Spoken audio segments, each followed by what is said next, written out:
নমস্কার।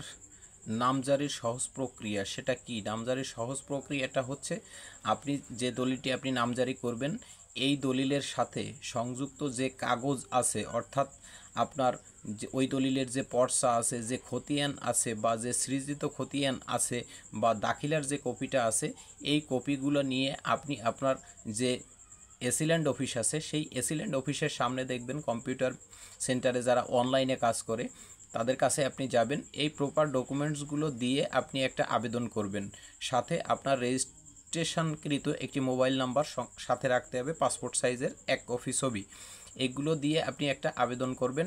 এই আবেদন যখনই হয়ে যাবে, আবেদন শেষে আপনার মূল কাগজ সহ একটি ফটোকপি সেট এই আবেদনের আপনি সাথে পাবেন।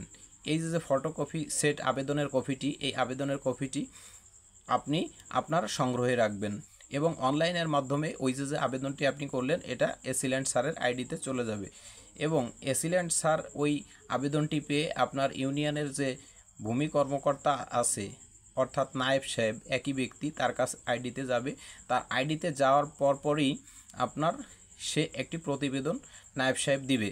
এই প্রতিবেদনটা সে কিভাবে দিল এটা আপনি কিভাবে জানবেন? আপনার যে মোবাইল নাম্বারটি আপনি সংযুক্ত করলেন আবেদনে, ওই মোবাইলের এসএমএসের মাধ্যমেই আপনি সমস্ত তথ্য এসএমএসের মাধ্যমেই পেয়ে যাবেন। নায়েব সাহেব যখন ওই রিপোর্টটি আপনার অনলাইনে ওই এসিল্যান্ড স্যারের আইডিতে ট্রান্সফার করবেন, তখন হচ্ছে আপনার একটা শুনানির দিন নির্ধারণ করা হবে। এই শুনানির দিনে আপনি আপনার ওই এসএমএসের মাধ্যমে যে তথ্যগুলো পাবেন, শুনানির তারিখটাও আপনি এসএমএসের মাধ্যমে পেয়ে যাবেন। এই শুনানির দিনে যখন আপনি এই অংশগ্রহণ করবেন, অংশগ্রহণ শুনানি সম্পূর্ণ সুষ্ঠুভাবে হলে আপনার নামজারিটি মঞ্জুর হবে এবং ওই শুনানিতে অংশগ্রহণ করবেন।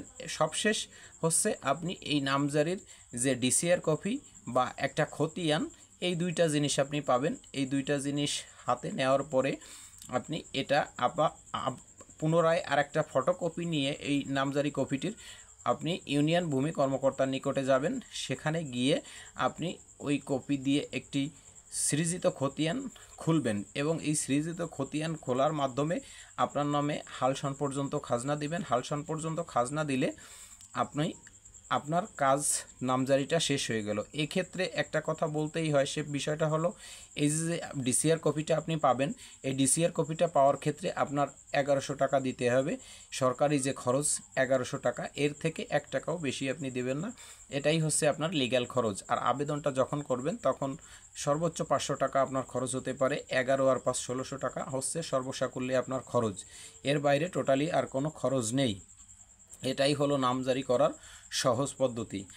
এ বিষয়ে যদি কোনো প্রশ্ন বা কোনো কিছু জানার থাকে, সেটা ভিডিওটা কেমন লাগলো সে বিষয়ে অবশ্যই কমেন্ট বক্সে জানাবেন। আর এ বিষয়ে কিছু জানার থাকলে অবশ্যই কমেন্ট বক্সে কমেন্ট করবেন বা আমার চ্যানেলের ডেসক্রিপশন বক্সে হোয়াটসঅ্যাপে দেওয়া যে নাম্বার আছে এই নাম্বারেও আপনি কথা বলে আমাদের সাথে আপনি পরামর্শ বা যে কোনো বিষয়ে আমরা আলোচনা করতে পারি। যাই হোক, আজ এ পর্যন্তই। দেখা হবে নেক্সট কোনো নতুন বিষয় নিয়ে নতুন ভিডিওতে। সে পর্যন্ত সুস্থ থাকুন, ভালো থাকুন। নমস্কার। Thanks for watching this video.